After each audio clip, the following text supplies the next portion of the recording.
네, 안녕하십니까. 네, 저는 블레싱 교회 심데이빗 목자라고 합니다. 10월 첫째 주 주일 예배에 오신 여러분을 진심으로 환영합니다. 날씨가 많이 풀렸네요. 우리 8, 9월 달에 아주 덥다가 날씨가 아주 좋아지는 이제 가을이 되었는데, 이제 가을이 되면 참 좋은 계절인데 우리 40, 50, 60 우리 이 중년의 남성들은 떨어지는 낙엽을 보면서 나의 행복은 어디 있는가 이렇게 고민하시는 분들도 가을이 되면 있는 것 같습니다. 이 추남이 되지 않고 가을에 우리 풍성한 하나님의 은혜를 주시니 하나님을 기억하고 감사가 충만한 그런 가을이 되시기를 주님의 이름으로 축원드립니다. 오늘 말씀의 제목은 하나님이 아브라함을 택하신 목적입니다.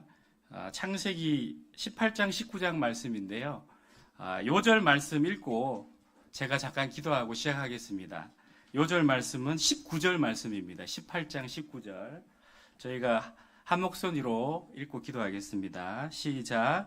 내가 그로 그 자식과 권속에게 명하여 여호와의 도를 지켜 의와 공도를 행하게 하려고 그를 택하였나니 이는 나 여호와가 아브라함에게 대하여 말한 일을 이루려 함이니라.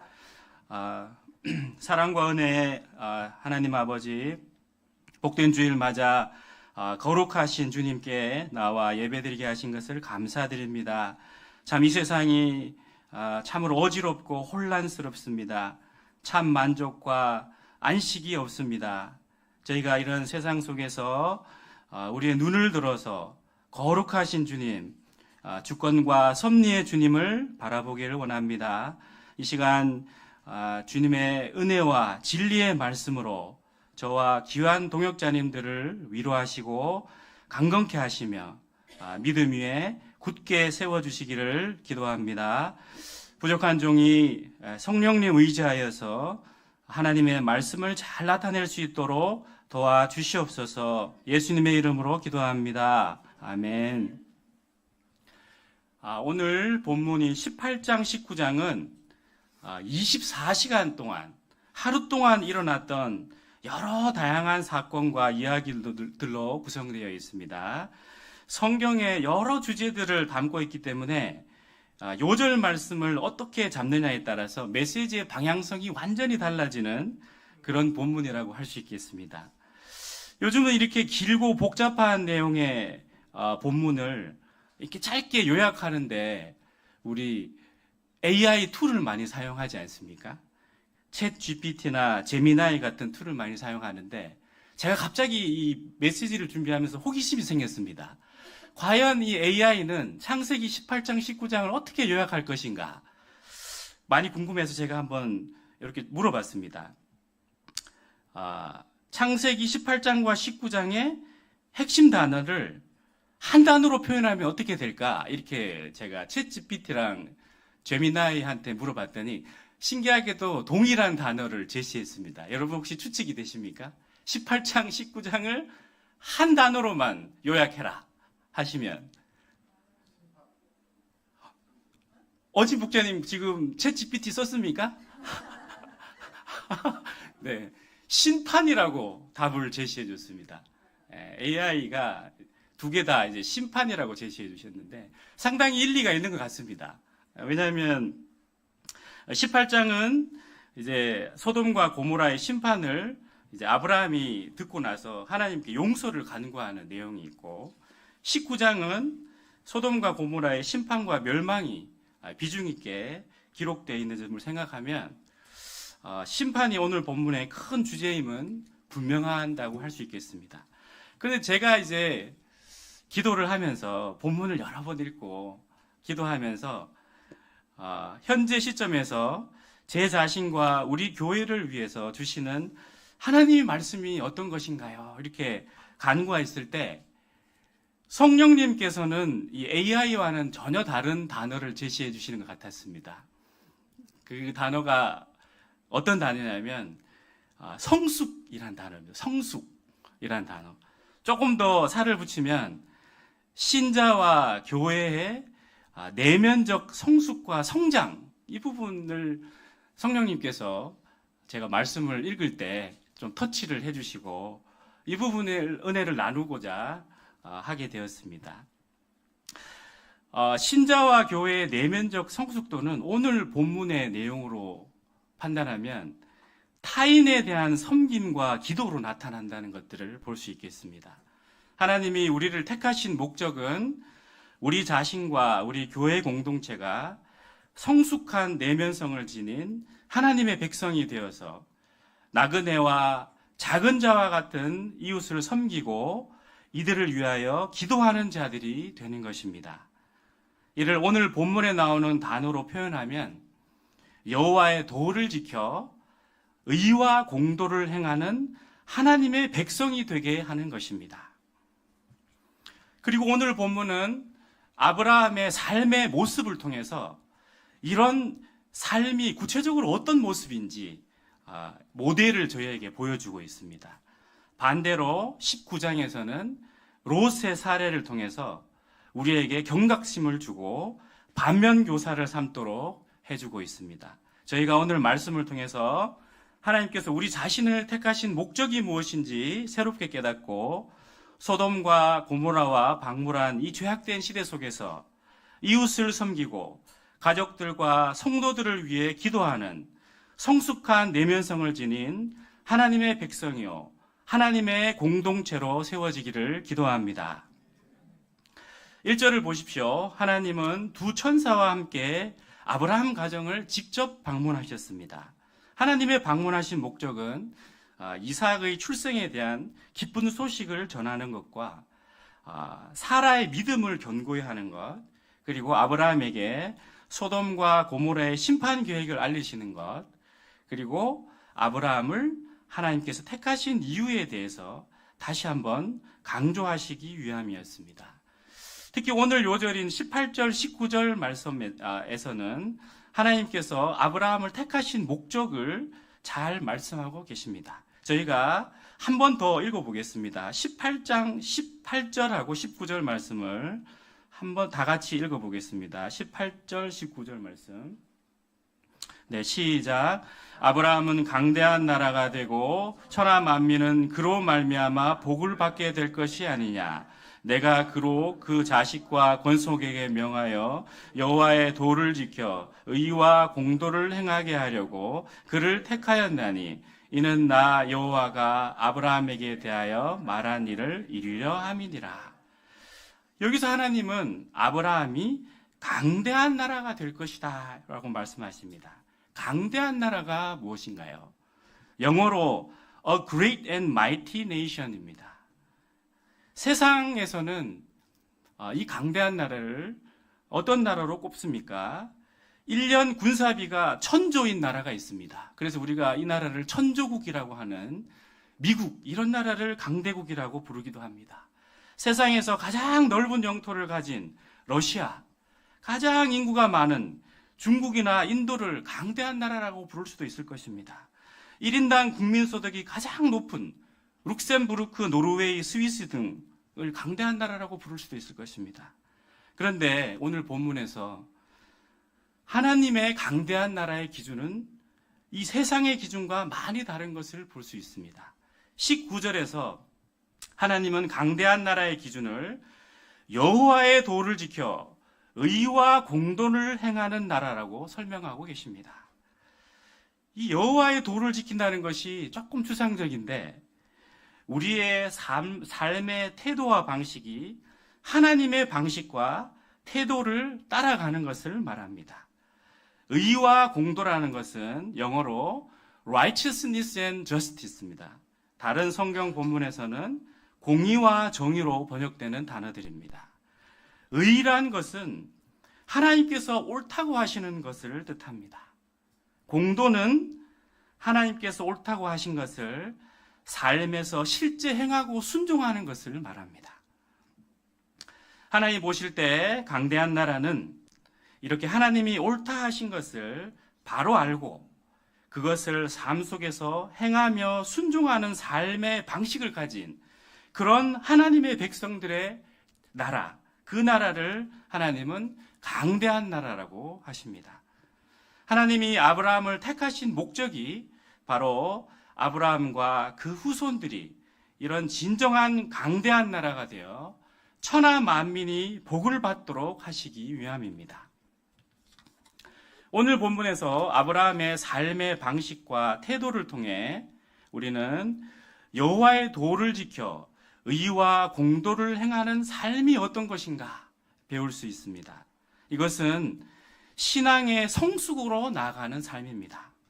우리의 내면의 크기가 많은 민족의 아버지의 그런 내면성과 같이 넓고 커지는 것을 의미합니다. 그리고 오늘 본문에서 이런 신앙의 성숙도가 구체적으로는 타인과 이웃을 섬기는 자세, 타인을 위해 기도하는 자세와 관련이 있음을 보여줍니다. 자, 이 내용을 오늘 본문 통해서 4가지로 나누어서 한번 살펴보도록 하겠습니다. 첫째, 하나님이 우리를 택하신 목적은 나그네와 같은 작은 자를 섬기도록 하시기 위함입니다. 1절로 돌아가 보겠습니다. 중동의 뜨거운 오후 아브라함은 장막문에 앉아 있다가 낯선 3사람이 맞은편에 서 있는 것을 발견합니다. 1절을 보면 하나님께서 2 천사와 함께 아브라함을 찾아오신 것입니다. 그런데 이 히브리서를 참고해 볼 때 처음에 아브라함은 이 나그네들이 하나님과 천사인지 몰랐던 것으로 보입니다. 그저 자신의 장막을 지나쳐가는 나그네들로 생각했습니다. 그런데 오늘 본문에서 나그네를 대하는 아브라함의 자세와 태도에 우리의 눈길이 갑니다. 아브라함이 나그네를 섬긴 자세를 어떤 단어들로 표현하면 좋을까요? 제가 답변해 주셨네요. 답변하셨습니까? 네, 제가 4단어를 뽑아서 첫머리 글자를 딴 2문자를 한번 만들어 봤는데 여러분들이 한번 맞춰보시면 좋을 것 같습니다. 4글자입니다. 정열풍겸. 이거 메시지를 보고 계신 분은 답이 거기 다 있네요. 정은 뭡니까? 네, 정성스럽게 대접하는 자세입니다. 마음을 다 들여서 대충 생색만 내지 않고 마음을 들여서 정성스럽게 대접하는 자세입니다. 정열풍겸. 열은 뭡니까? 네, 열심히 열성적으로 섬기는 자세입니다. 문 입구까지 달려나가고 절하고 배고픈 나그네들을 서둘러 빨리빨리 대접하고자 하는 그 자세, 적극적이고 열성적인 아브라함의 태도를 볼 수 있습니다. 정열풍겸인 풍은 어떤 겁니까? 어떤 단어일까요? 네, 풍성하게입니다. 19장에 롯은 누룩이 없는 무교병 하나를 주고 말았습니다. 그러나 오늘 본문에서 아브라함을 보면 좋고 기름진 송아지와 참 고운 가루로 떡을 만들어서 풍성하게 섬기는 것을 볼 수 있습니다. 마지막으로 겸은 뭐겠습니까? 네, 겸손하게 섬기고 있습니다. 아브라함이 한 1000명 되는 부족의 족장입니다. 그래도 내가 족장인데 이렇게 자기를 내세우지 않고 자신을 낮추어서 나그네가 식사하실 때 직접 곁에 서서 시중을 들면서 자신을 종으로 낮추어서 겸손한 자세로 섬기고 있습니다. 참으로 정열풍겸 이 4단어는 성경적인 나그네 섬김의 자세를 잘 나타내주는 단어라고 할 수 있습니다. 오늘 본문에서 또 한 가지 특징적인 모습은 가장이자 부족인 리더인 이 아브라함뿐만 아니라 아내인 사라와 하인들의 나그네 섬김의 태도도 참으로 훌륭하다는 것을 볼 수 있습니다. 갑작스럽게 손님의 음식을 준비하는 것은 결코 유쾌한 일이 아닙니다. 우리 잘 아시고 계시죠? 그러나 아내 사라도 하인들도 아브라함의 섬김의 마음을 따라 자원하는 마음으로 나그네를 섬기고 있는 것을 볼 수 있습니다. 오늘 본문에는 3부류의 나그네 섬김의 모습이 나옵니다. 첫 번째가 모범적인 나그네 섬김을 자세를 보여주는 아브라함의 섬김의 자세이고, 두 번째는 19장에 나오는 롯의 자세입니다. 나름대로 열심을 다해 섬기지만 무구병 정도를 대접한 것을 볼 때 풍성한 섬김이라고는 할 수 없겠습니다. 마지막으로 소돔성 사람들입니다. 소돔성 사람들은 나그네를 섬기기는커녕 자기의 이기적인 욕심과 욕망을 채울 수단으로 대하고 있는 것을 볼 수 있습니다. 요즘 세상 사람들은 손님을 대할 때 나의 유불리를 많이 따지는 것 같습니다. 나에게 뭔가 유익을 줄 수 있는 높은 사람이다. 그러면 극진히 대접하고, 나에게 유익을 전혀 주지 못할 것 같은 사람은 생색내거나 별로 섬기지 않는 그런 것이 지혜로운 손님 대접 방법이라고 생각하는 것 같습니다. 그러면 오늘 본문에서 부지불식간에 나그네를 극진히 섬긴 아브라함의 가정을 통해서 우리가 배울 점이 무엇입니까? 우리가 이 시대에도 아브라함의 가정처럼 나그네를 마음을 다하여 섬겨야 하는 이유가 무엇입니까? 그것은 성경이 나그네 섬김의 정신을 아주 강조하고 있기 때문입니다. 구약에서 하나님은 이스라엘 백성들에게 나그네를 특별히 보호하고 사랑하며 환대할 것을 반복해서 강조하고 있습니다. 신명기 10장 18절 19절에는 이렇게 말합니다. 하나님은 나그네를 사랑하여 그에게 먹을 것과 입을 것을 주시나니 너희는 나그네를 사랑하라. 전에 너희도 애굽 땅에서 나그네 되었었음이니라. 하나님은 택한 백성들에게 나그네를 섬기는 정도가 아니라 나그네를 사랑하라고 명령하고 계십니다. 이런 구약의 나그네 섬김의 자세는 신약에서는 작은 자를 섬기는 자세로 연결됩니다. 예수님은 마태복음 25장 양과 염소의 비유에서 오른편에 있는 의인들에게 말씀하셨습니다. 내가 줄일 때 너희가 먹을 것을 주었고, 목마를 때 마시게 하였고, 나그네 되었을 때 영접하였고, 헐벗을 때 옷을 입혔고, 병들었을 때 돌보았고, 옥에 갇혔을 때 와서 보았느니라. 오른쪽에 있는 의인들은 의아했습니다. 우리가 한 일이 하나도 없는데 언제 우리가 그렇게 했습니까? 그때 왕이신 예수님이 답변합니다. 내가 진실로 너희에게 이르노니 너희가 여기 내 형제 중에 지극히 작은 자 하나에게 한 것이 곧 내게 한 것이니라. 사랑하는 동역자 여러분, 주님은 우리 각 가정이, 우리 교회 공동체가 나그네를 섬기는 자세와 마음에서 성장해 있기를 원하십니다.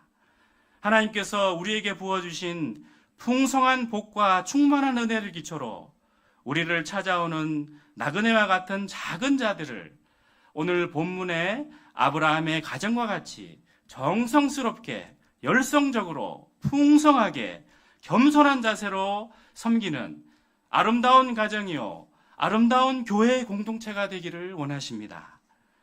저희가 해외에서 잠시 저희 예배에 방문하시는 선교사님이나 현지 양님이나 목자나 그분들의 가족이나 지인들을 섬길 때에도 이렇게 정성스럽게, 열성적으로, 풍성하고 겸손한 자세로 섬기며 이분들이 우리 예배를 통해 편안한 마음으로 하나님의 은혜를 누리고 마음을 상쾌하게 해서 돌아가실 수 있도록 섬기게 되기를 기도합니다.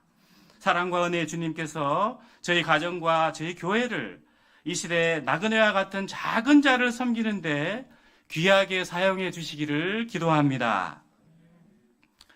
둘째, 하나님이 우리를 택하신 목적은 우리 각 가정이 믿음 위에 견고히 서게 하시기 위함입니다.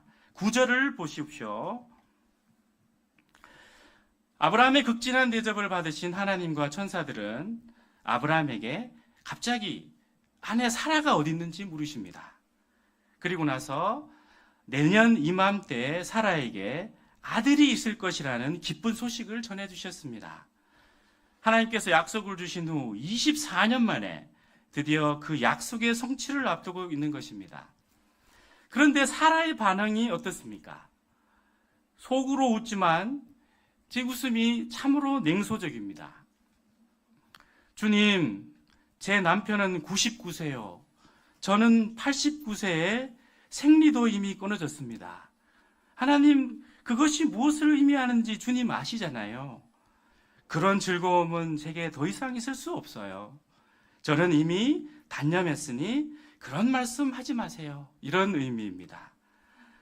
우리는 사라의 냉소적인 답변을 잘 이해할 수 있습니다. 아브라함, 사라 가정의 조건과 상황에서 인간적으로 사라가 아이를 가질 수 있는 가능성은 0%입니다. 그런데 하나님은 이런 사라에게 무엇이라고 말씀하십니까? 우리가 14절 말씀을 다 같이 한번 읽어보겠습니다. 14절 말씀, 시작.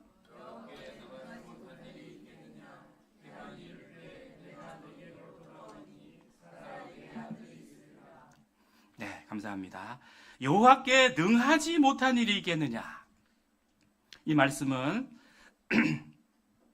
하나님께 놀라운 일, 경이로운 일이 있겠느냐? 하나님이 하시기 어려운 일이 있겠느냐? 이런 말씀입니다. 인간적인 가능성이 0%일지라도 전능하신 하나님의 가능성은 100%가 될 수 있습니다. 전능하신 하나님, 엘샤다이 하나님은 사라의 노쇠한 태를 다시 소생시키셔서 잉태하게 하실 수 있다는 말씀입니다. 하나님께서는 때로 우리의 인간적인 현실적인 가능성이 완전히 제로가 되실 때까지 약속의 성취를 지연시키실 때가 있습니다. 이 인내의 기간은 분명 저희에게 매우 고통스럽지만 이 과정을 통해 우리는 상황과 형편을 초월해서 역사하실 수 있는 전능하신 하나님, 엘샤다이 하나님을 깊이 체험하고 만날 수 있게 됩니다. 우리 하나님은 허투루 약속하지 않으시며 약속하신 것은 우리의 인간 조건, 상황과 형편을 초월해서 하나님의 때, 하나님의 방법으로 반드시 성취해 내시는 하나님이십니다. 오늘 본문에서 하나님은 특별히 사라와 직접적으로 대화를 나누시며 사라를 믿음 위에, 약속 위에 견고히 세우고 도우십니다.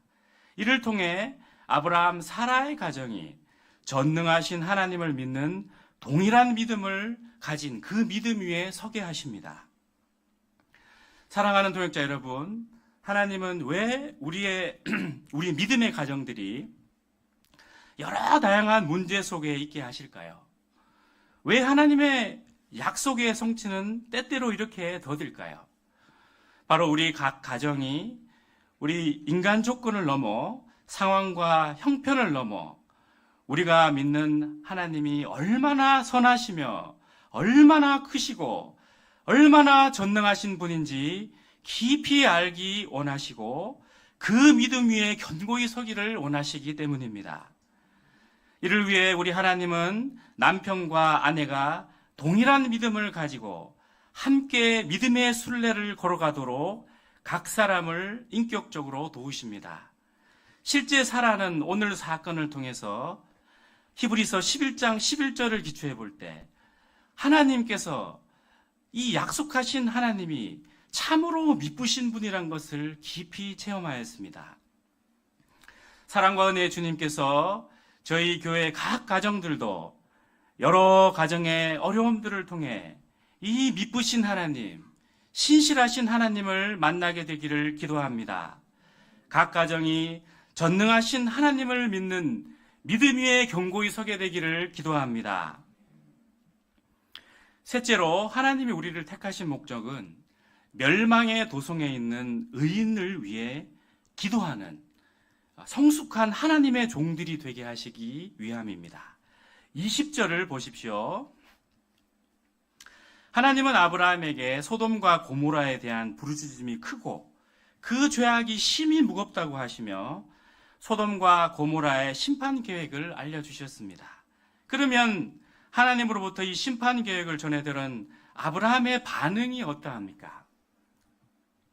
아브라함은 공의로우시며 긍휼이 풍성하신 하나님의 성품을 기초로 의인을 악인과 함께 멸하시지 않으시도록 그 멸망의 도성에 있는 소수의 의인을 생각해서 심판을 용서하시도록 기도하고 있습니다.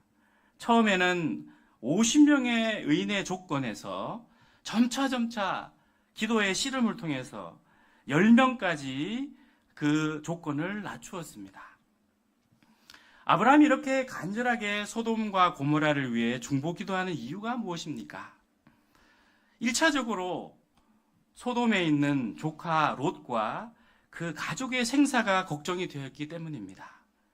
그러나 아브라함이 롯과 그 가족만 관심을 두고 있었다면 오늘 본문에서처럼 계속된 기도의 씨름을 할 필요 없이 그냥 하나님 심판 중에 롯과 그 가족을 구원해 주십시오 한마디 기도하면 끝나는 일입니다. 그런데 오늘 본문 속에서 아브라함의 기도문을 찬찬히 살펴보면 멸망의 독성, 심판의 도성 소돔과 고모라에 있는 의인들을 향한 상한 심정이 깊이 묻어나 있음을 볼 수 있습니다. 그들이 어찌하든 악인과 함께 멸망하지 않고 구원을 얻도록 애타게 기도하고 있습니다. 특히 그의 기도는 겸손한 기도입니다. 자신이 티크리오, 죄와 같은 존재일 뿐임을 고백하며 기도하고 있습니다. 또한 그의 기도는 하나님의 성품에 기초한 기도입니다. 그가 아는 하나님은 공의로우시며 또한 긍휼이 풍성하신 분이심을 확신하였기 때문에 담대하게 이런 기도의 씨름을 할 수 있었습니다. 그러면 이 아브라함의 간구에 하나님은 어떻게 답변하십니까? 하나님은 아브라함의 기도를 다 들어주셨습니다. 그 성읍에 10명의 의인이 발견되면 멸하지 않을 것이라고 약속해 주셨습니다. 참으로 야고보서 말씀처럼 의인의 간구는 역사하는 힘이 큽니다. 잠언 말씀처럼 여호와는 악인을 멀리하시고 의인의 기도를 들으십니다. 시편 말씀처럼 여호와의 눈은 의인을 향하시고 그의 귀는 그들의 부르짖음에 귀 기울이십니다. 참으로 우리 하나님은 그 택한 백성의 의인들을 위한 중보 기도를 귀 기울여 들으시고 기도에 응답해 주시고 역사해 주십니다. 선하신 우리 하나님은 선교지에서 온갖 어려움과 환난 속에서 현지 양들을 위해 헌신하시는 우리 선교사님들을 위한 우리의 중보 기도와 간구를 들으십니다. 더 나아가 신앙의 자유가 없는 곳에서 그리스도의 피 묻은 십자가 복음을 붙들고 끝까지 믿음을 지키고 있는 성도들을 위한 우리의 간절한 기도도 들으십니다.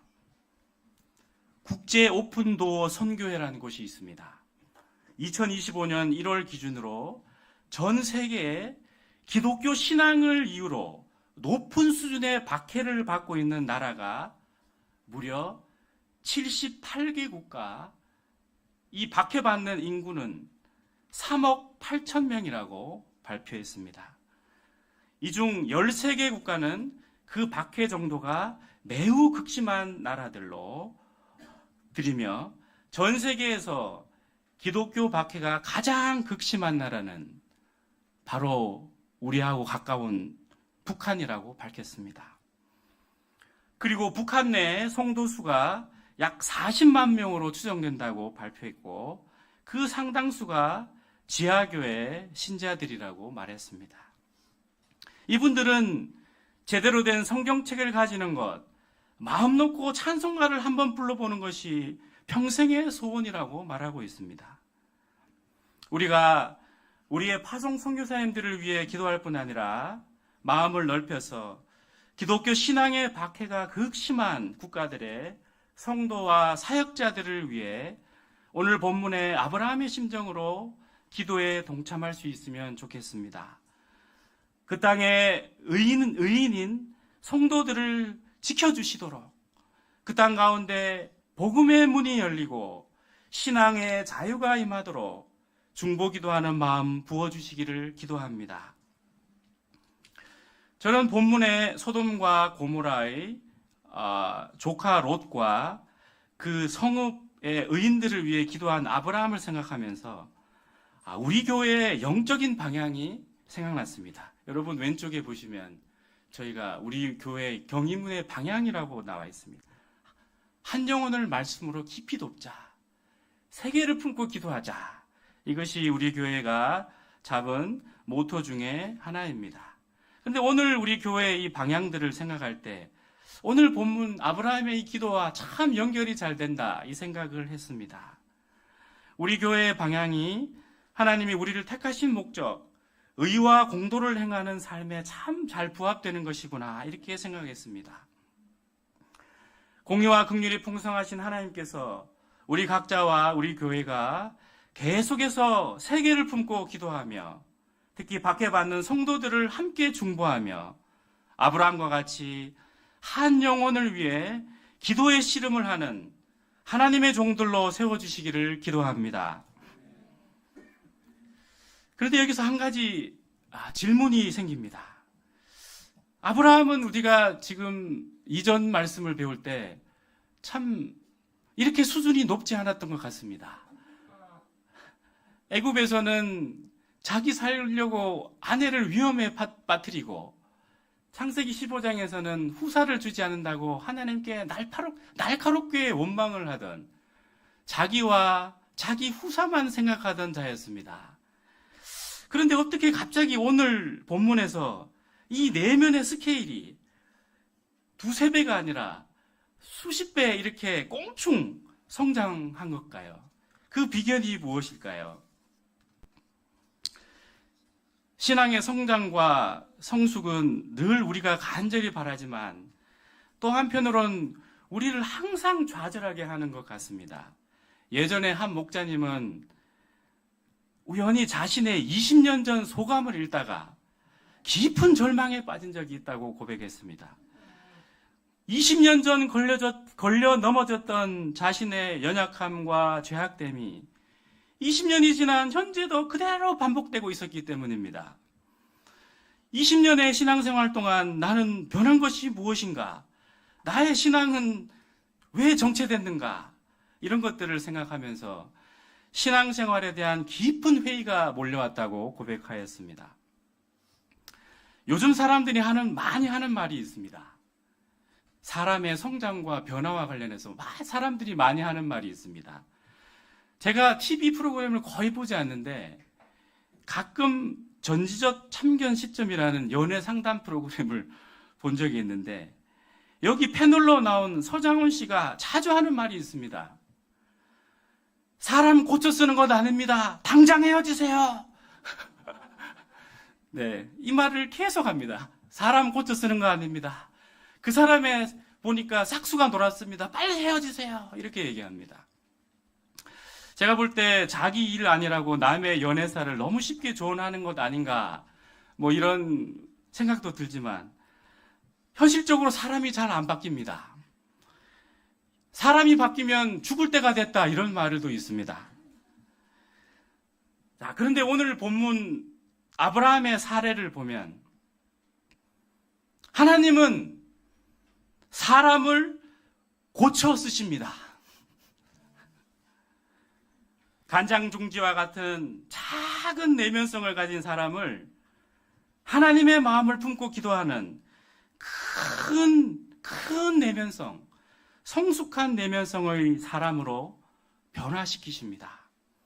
그 변화의 비결이 무엇일까요? 오늘 본문에서 하나님은 아브라함을 직접 찾아오셔서 교제하시고 대화를 나누시는 하나님이십니다. 17절에서는 아브라함에게 하나님의 하시는 일을 숨기지 않으신다고 말씀하시는 모습을 볼 수 있습니다. 하나님은 아브라함을 단순히 당신의 말씀을 충성스럽게 따르고 순종하는 종으로 국한하지 않으십니다. 중요한 것을 함께 논의하고 대화하는 벗이요 친구로 삼아 주십니다. 야고보서 2장 23절은 아브라함이 하나님의 벗이라 칭함을 받았다고 말하고 있습니다. 하나님의 벗, 하나님의 친구라는 표현은 아브라함에게 사용된 영광스러운 호칭입니다. 나와 후사만 생각하던 아브라함이 하나님의 마음을 품은 내면성이 넓은 사람으로 변화될 수 있었던 비결은 무엇일까요? 바로 하나님과 버시오 친구가 되어 하나님과 친밀하게 교제하며 하나님의 마음을 알고 순종하는 과정에서 그의 내면의 그릇이 자신도 모르게 점점 커진 것입니다. 친구를 깊이 사귀면 친구를 닮게 됩니다. 하나님께서 아브라함의 버치어 친구로 24년의 친밀한 사귐의 과정을 통해서 아브라함의 내면도 몰라보게 성장해진 것을 볼 수 있습니다. 우리도 마찬가지입니다. 예수님은 요한복음 15장 15절에서 이렇게 말씀하십니다. 이제부터는 너희를 종이라 하지 아니하리니 종은 주인이 하는 것을 알지 못함이라. 너희를 친구라 하였노니 내가 내 아버지께 들은 것을 다 너에게 알게 하였음이라 말씀하십니다. 우리가 하나님을 친구로 친밀한 교제와 사귐을 가질 때 우리의 내면이 변화하게 됩니다. 간장종지 아시죠? 간장종지보다 작던 우리의 내면의 그릇이 세계를 품고 기도하며 한 영혼을 위해 애타는 심정으로 기도하는 하나님의 사람으로 변화됩니다. 신앙의 성장은 우상향 수직선이 아닙니다. 끊임없는 상승과 하락이 반복되는 과정이지만 하나님과의 깊은 사귐의 과정에서 조금씩 하나님의 마음을 알게 되고 하나님을 닮아가는 것입니다. 우리의 신앙의 성숙은 인위적으로 우리의 작은 내면을 강제로 찢어 넓힌다고 되는 것이 아니라 하나님의 친밀한 사귐의 과정으로부터 자연스럽게 결실되는 열매와 같은 것입니다. 하나님은 나를 고쳐서 귀하게 쓰실 수 있는 분입니다. 싹수가 노랗다고 버리지 않습니다. 아브라함에게 하셨던 것처럼 우리의 영적 성장을 위해서 우리와 계속된 씨름을 해주시는 분이십니다. 우리 신앙 성장의 근거는 우리 자신에게 있지 않습니다. 하나님이 진정한 소망이 되십니다. 그러므로 우리는 현재 나의 부족한 모습에 매이지 않아야 하겠습니다. 나와 친구 되기 원하시는 하나님, 나와 친밀한 사귐을 가지기를 원하시는 하나님께 집중하면 됩니다. 우리를 종이 아니라 친구요, 벗으로 삼으시고 성경 말씀을 통해 하나님의 오묘한 비밀, 하나님의 하실 일을 알게 하시며 주님과 친밀한 사귐을 통해 가장 귀한 예수님을 닮아가게 하시는 하나님께 감사와 찬양을 드립니다. 넷째로 하나님께서 우리를 택하신 목적은 우리를 생각하사 뜻두신 영혼들을 구원하시기 위함입니다. 19장으로 넘어가 보겠습니다. 19장에는 소돔성의 죄악이 아주 적나라하게 묘사되어 있습니다. 다 나누고 싶지 않습니다. 세세하게 나누고 싶지 않습니다. 소돔성은 경제적 번영을 누렸지만 너무 음란하고 포악한 도시였습니다. 도시 전체가 온갖 죄악으로 가득 차고 그 죄악으로 인해 고통받는 사람들의 부르짖음이 하나님께 상달되어 하나님께서 심판하지 않을 수 없는 상황이었습니다. 하나님의 두 천사들은 롯과 그 가족들을 이 멸망의 도성에서 피하도록 도왔습니다. 롯이 두 딸과 결혼하게 될 사위에게 롯이 하나님의 심판을 얘기하고 피하도록 권면했을 때 이 사위들은 장인이 무슨 뚱딴지 같은 소리를 한다고 농담으로 여겼습니다. 롯과 나머지 가족들도 소돔성 떠나기를 지체하며 주저하였습니다. 두 천사들은 어쩔 수 없이 롯과 아내 그리고 두 딸의 손을 잡고 끌고 그 도성을 피하였습니다. 롯의 아내는 뒤를 돌아보지 말라는 천사의 말을 듣지 않고 호기심과 세상에 대한 미련으로 뒤를 돌아보면서 소금 기둥이 되었습니다. 롯은 소돔에서의 모든 것을 잃은 상실감과 심판에 대한 두려움으로 피신 장소를 여기저기 바꾸면서 옮겨 다녔습니다. 롯의 두 딸은 후손을 이어가고자 아버지 롯과 동침하여 각각 자녀를 낳으시며 이들은 하나님의 택한 백성인 이스라엘의 영원한 원수 나라인 모압과 암몬의 조상이 되었습니다. 우리가 오늘 본문에서 나오는 롯의 결말을 통해 반면교사로 삼을 점은 무엇입니까? 롯은 삼촌 아브라함과 외형적으로 매우 비슷하게 신앙생활을 시작했습니다. 그러나 그 마음 중심에 하나님의 부르심, 하나님의 언약의 말씀, 내밀한 하나님과의 교제와 예배와 기도의 삶이 없었습니다. 오히려 그의 마음을 가득 채웠던 것은 세상을 향한 마음, 성공과 부에 대한 갈망이었습니다. 이런 그의 마음 때문에 그는 소돔의 큰 죄악에도 불구하고 마치 강력한 자석에 이끌리듯 점점 소돔의 중심부로 끌려 들어가게 되었습니다. 이런 롯의 삶을 가장 잘 표현해주는 성경 구절이 무엇일까 생각해 봤는데 잠언서 말씀이 생각났습니다. 잠언 14장 12절이 아닌가 생각됩니다. 어떤 길은 사람이 보기에 바르나 필경은 사망의 길이니라. 그는 소돔이 하나님 앞에 심히 악한 곳이란 것을 어느 정도 알고 있었지만 그 비옥함 때문에 소돔을 선택했습니다.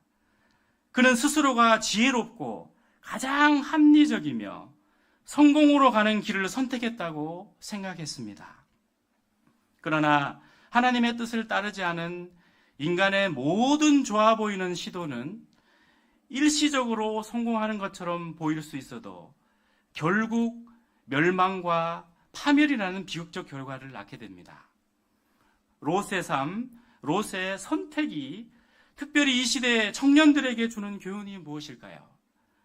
학교, 취업, 결혼 등 중요한 선택의 지점에서 세상의 기준, 사람의 기준으로 좋아 보이는 길, 세상적 성공과 부만을 쫓아가는 길을 선택하지 않고 하나님을 경외하며 하나님을 따르는 선택을 하는 것이 생명과 진리의 길인 것을 배웁니다.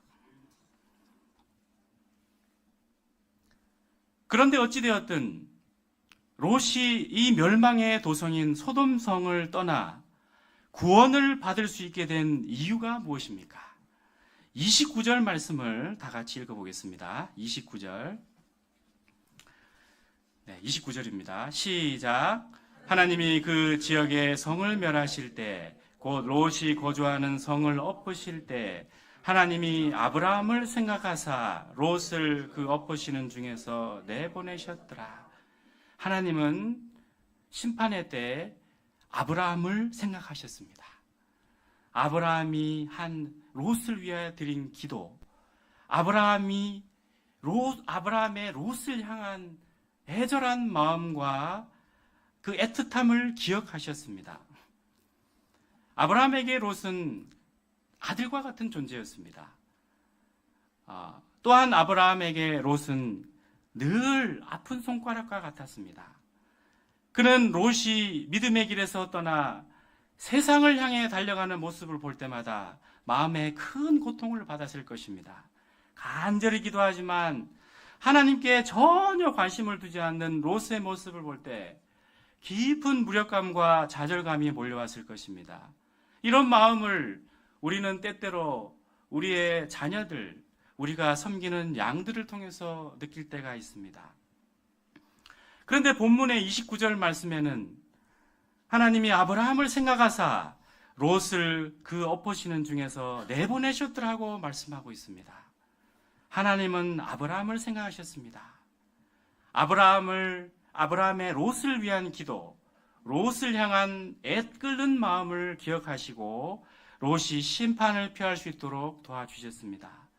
우리가 하나님의 뜻에 무관심하며 세상의 부와 성공만을 위해 맹렬하게 돌진하는 우리 자녀들, 양들을 위해 우리가 할 수 있는 것이 무엇입니까? 아브라함처럼 간절히 기도할 수 있습니다. 오랜 기간 복음을 전해도 잘 듣지 않으시는 부모님, 형제 자매들, 조카들, 친척들을 위해 우리가 무엇에 힘써야 합니까? 아브라함처럼 간절히 기도할 수 있습니다.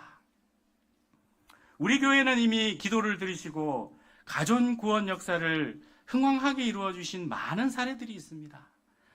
개바 선교사님은 군대에서 세끼 식사할 때마다 어머니를 구원해 주십시오. 간절히 쉬지 않고 기도했습니다. 이렇게 기도했을 때 하나님께서 개바 선교사님을 생각하사 어머니와 여동생이 군 기간 동안 예수님을 믿고 교회 생활할 수 있도록 도와주셨다고 간증했습니다. 자녀를 위해 간절히 기도함으로 자녀가 하나님 안에서 의와 공도를 행하는 사람으로 변화된 가장 대표적인 사례를 꼽아본다면 모니카와 어거스틴의 사례가 아닐까 생각됩니다. 모니카는 독실한 신앙인으로 이교도 남편과 까다로운 시어머니 밑에서 어려운 결혼 생활을 견디면서도 믿음을 지켰습니다. 이런 모니카를 가장 힘들고 고통스럽게 한 것은 바로 아들 어거스틴의 방황이었습니다. 그는 카르타고에서 유학하는 기간 동안 세속적인 쾌락과 방탕한 삶에 깊이 빠졌습니다. 18세 때 한 여인과 동거하여서 결혼도 하지 않은 채 아들을 낳았습니다. 고딩 아빠가 되었습니다. 이후 9년 동안 마니교라는 이단 종교에 빠져 살았습니다. 모니카는 아들의 회심을 위해 30년 동안 끈질기게 눈물로 기도했습니다. 그녀의 기도는 단순한 기도 제목이 아니었습니다. 아들의 영혼을 다시 해산하는 영적인 해산의 고통의 과정을 겪었다고 말합니다. 하나님은 이런 모니카를 생각하시고 어거스틴의 회심의 역사를 기적적으로 이루어 주셨습니다. 암브로시우스라는 준비된 설교가를 통해서 어거스틴을 돕도록 하시고 어느 날 정원에서 로마서 13장 말씀을 통해서 회심하도록 역사하셨습니다. 이후 어거스틴은 수많은 기독교 저서를 통해서 기독교 역사와 서구 사상에 지대한 영향을 미친 위대한 인물로 변화되었습니다. 그의 변화의 회심에는 어머니 모니카의 눈물과 간절한 기도와 포기하지 않는 사랑이 있었습니다. 모니카는 유명한 말을 남겼습니다. 눈물의 자녀는 망하지 않습니다. 그리고 이를 삶으로 보여주었습니다. 이번 주는 추석 연휴 기간입니다. 우리가 믿지 않는 가족들을 섬길 때 아브라함을 기억하사 롯을 멸망의 도성에서 피하도록 해주신 하나님을 바라볼 수 있기를 기도합니다. 눈물과 간절한 기도로 아들의 방황을 인내하며 섬긴 모니카의 기도를 기억할 수 있기를 기도합니다. 하나님께서 저희 교회에 목자님들의 눈물과 중보기도와 섬김을 통해서 자녀들과 가족들이 하나님께로 많이 돌이키는 역사가 일어나기를 기도합니다. 결론적으로 오늘 본문의 하나님은 어떤 분이십니까? 아브라함을 찾아오셔서 사라의 믿음을 도우시고 그 가정을 믿음 위에 세우신 분이십니다. 약속하신 것을 성취하시는 전능하신 엘르샤다이 하나님이십니다. 의인의 간구를 들으시고 그 구원과 자비와 긍휼을 베푸시는 분이십니다. 심판의 주이시며 악인을 반드시 심판하시지만 또한 긍휼이 너무나 풍성하신 은혜와 긍휼의 하나님이십니다. 하나님은 또한 우리의 버치요 친구가 되셔서 우리에게 하나님의 모든 하실 일을 알게 하십니다. 이 세상은 소돔과 고모라와 방불합니다. 세상의 성공과 부귀영화를 위해 경쟁적으로 달려가는 시대입니다. 이런 시대 가운데 하나님께서 우리를 택하신 목적이 무엇입니까? 하나님은 우리 가정과 우리 교회 공동체가 나그네와 같은 작은 자를 섬기도록 하십니다. 우리 각 가정이 전능하신 하나님을 믿는 믿음 위에 견고히 서게 되기를 원하십니다. 멸망의 도성에 있는 의인들을 위해 기도하는 하나님의 동역자들이 되기를 원하십니다. 아브라함과 모니카와 같이 한 영혼을 위해 눈물로 기도하는 자들이 되기를 원하십니다. 은혜와 사랑의 주님께서 우리 각자를 하나님의 의와 공도를 행하는 강대한 나라로 세워주시기를 기도합니다. 이 시대 작은 자를 섬기며 이웃과 성도들을 위해 기도하고 믿음의 자녀와 다음 세대를 위해 눈물로 기도하는 하나님의 마음을 품은 내면이 성숙한 자들로 견고히 세워주시기를 기도합니다. 제가 잠깐 기도하고 마치겠습니다. 은혜와 사랑이 많으신 주님, 귀한 창세기 말씀을 허락해 주셔서 감사합니다. 부족한 저희들을 하나님의 크신 계획과 소망 가운데 택하여 주셔서 감사합니다. 저희를 친구요 벗으로 삼아주시고 주님과 친밀한 사귐을 통해서 예수님의 형상을 닮아가게 하시니 감사합니다.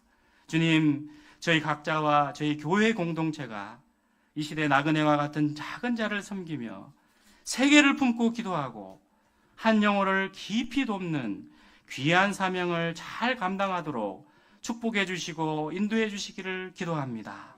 예수님의 이름으로 기도하였습니다. 아멘.